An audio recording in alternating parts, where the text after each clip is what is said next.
کہ میں general election نہیں لڑ سکتا کیونکہ میرے پاس اتنا وقت نہیں ہے. آپ ذوالفقار علی بھٹو کو تو بچا نہیں سکے تو خان صاحب کو بچا لیں گے انشاءاللہ.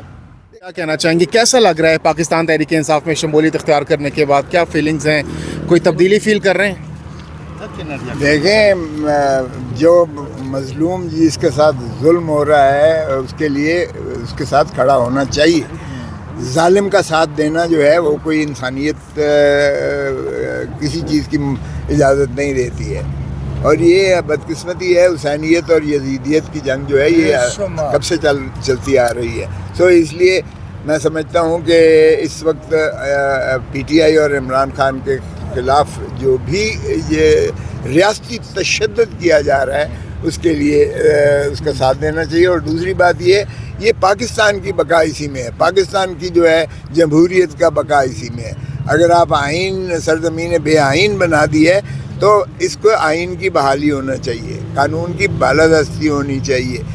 جمہور یعنی عوام سے محبت کرنا سیکھے, عوام کو حقوق دیں, ان کو حق کی حکمرانی دیں اور دھرتی ماں سے پیار کریں. میرا یہی ایجنڈا ہے. اس لیے جو بھی ظالموں کے ساتھ ہوگا لا محالہ میں ان کے جو ہے بالکل نبرد آزما ہو کے کھڑا ہوں. کوٹھا صاحب, آپ ذوالفقار علی بھٹو کو تو بچا نہیں سکے تو خان صاحب کو بچا لیں گے انشاءاللہ. دیکھیں, یہ اللہ کے ہاتھ میں ہوتی ہیں زندگی موت. میں ہر دفعہ کہا ہے میں نے یہ کہ 5 چیزیں خالصتاً اللہ کے ہاتھ میں, زندگی, موت, عزت, ذلت, رزق. یہ ہم نے چھوٹے چھوٹے خدا بنا لیے ہیں. اقتدار کا خدا بنا لیا, جبر کا خدا بنا لیا, دولت کا خدا بنا لیا. ہم پجاری بن گئے. ہم نے اللہ کی رسی کو مضبوطی سے تھامنے کی بجائے ہمارے ایمان متزلزل ہیں. ایمان کی طاقت جو ہے, آپ اللہ کی رسی کو بے خوف ہو جاتے ہو. سو اللہ نے بچانا ہے, مارنے والے سے بچانے والا زیادہ طاقت رکھتا ہے. صاحب, بلاول بھٹو کے احکامات تو آپ نہیں مانتے تھے, تو آپ بیرسٹر گور علی کے احکامات مانیں گے؟ یہ دیکھیں, احکامات نہیں ہوتے ہیں, یہ کسی کی غلامی نہیں ہوتی ہے. سیاسی جماعتیں بھائی یہ ایک برابری کا, پیار محبت کا اور یہ مشترکہ فیصلوں کا جو ہے یہ عمل ہوتا ہے. اس میں کوئی جو ہے باس نہیں ہوتا ہے, کسی کا حکم نامے والی بات نہیں ہوتی ہے. یہ آقا اور غلام کا رشتہ نہیں ہوتا ہے. پہلے آپ ذرا سیاسی جماعت کو سمجھیں. بیرسٹر گور کو کیسے دیکھتے ہیں آپ بطور چیئرمین؟ بہت ڈیسنٹ شخص ہے, ایک اچھا غیر متنازع شخصیت کا حامل ہے, اچھا لائل وفادار ہے اور اچھا وکیل ہے. باقی وہ خود کہہ چکا ہے کہ میں تو صرف خان کے جو ہے عمران خان کی جو ہے ایک خانہ پوری کے لیے موجود ہوں. دیکھیں, یہ بدقسمتی ہے کہ ہمارا یہ مقتدر حلقوں کا یا ہماری جو یہ کچھ طبقے ہیں ان کا ہمیشہ یہ المیہ رہا ہے. پہلے انہوں نے کہا مائنس بے نظیر اور مائنس نواز شریف, جنرل پرویز مشرف نے. ہم نے چاروں ساری رات بیٹھ کے 4 پیس بنا کے ان کی انا کو تسکین کر دی. مخدوم امین فہیم صدر بن گئے پاکستان پیپلز پارٹی پارلیمنٹرین کے, راجہ پرویز اشرف سیکرٹری جنرل بن گئے.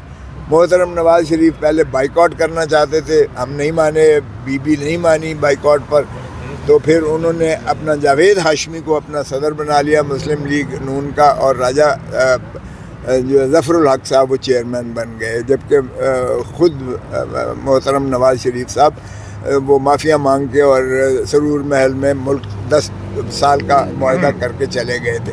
ان کی انا کو تسکین ہو گئی. اب بھی یہی ہوا کہ عمران خان کا اس پہ نہیں ہونا چاہیے.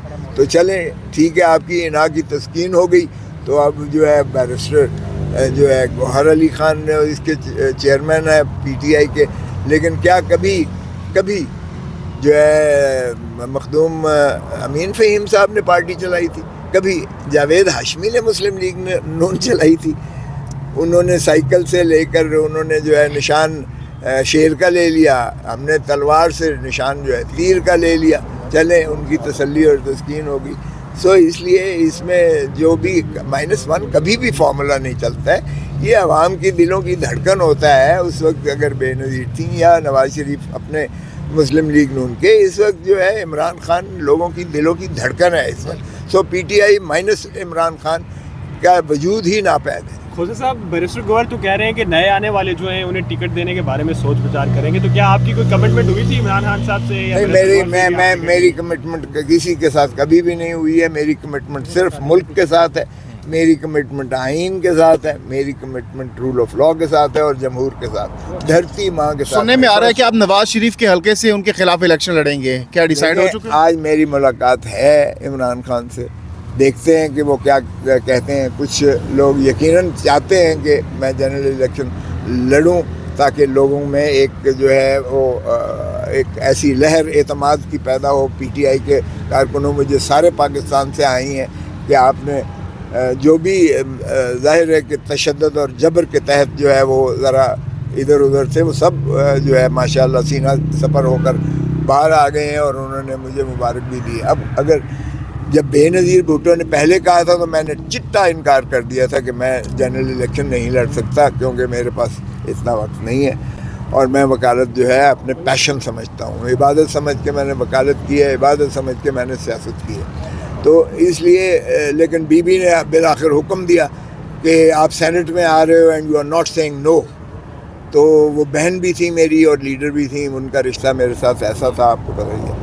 تو میں سینٹ میں 2 دفعہ آیا, یقینی بات ہے. تو باہر کیف یہ دیکھتے ہیں کہ اب کیا فیصلہ کرتے ہیں. جب آپ کسی پارٹی میں آ جاتے ہیں تو پھر پارٹی کا فیصلہ بھی آپ کو ماننا یا سننا پڑتا ہے. بیرسٹر اعتزاز احسن کو آپ کیا مشورہ دیں گے؟ بیرسٹر اعتزاز احسن میرے ساتھ ہیں, وہ درہم سخنے میرے ساتھ ہیں اور وہ وجہ صحت جو ہے تھوڑا وہ سمجھتے ہیں کہ ان کو ڈاکٹر معالج نے کہا ہے کہ آپ نے ٹینشن نہیں لینی, نہیں ٹینشن نہیں لینی ہے اور یہ ٹینشن کا کام ہے. کیا مستقبل قریب میں اعتزاز احسن بھی پی ٹی آئی جوائن کر سکتے ہیں؟ یقیناً. میں نے تو بشرا بھابھی کو کہا کہ آپ لڑیں اگر محترم اعتزاز احسن تھوڑا ان کو معالج نے ذرا اعتراض کرنے کو کہا ہے تو پھر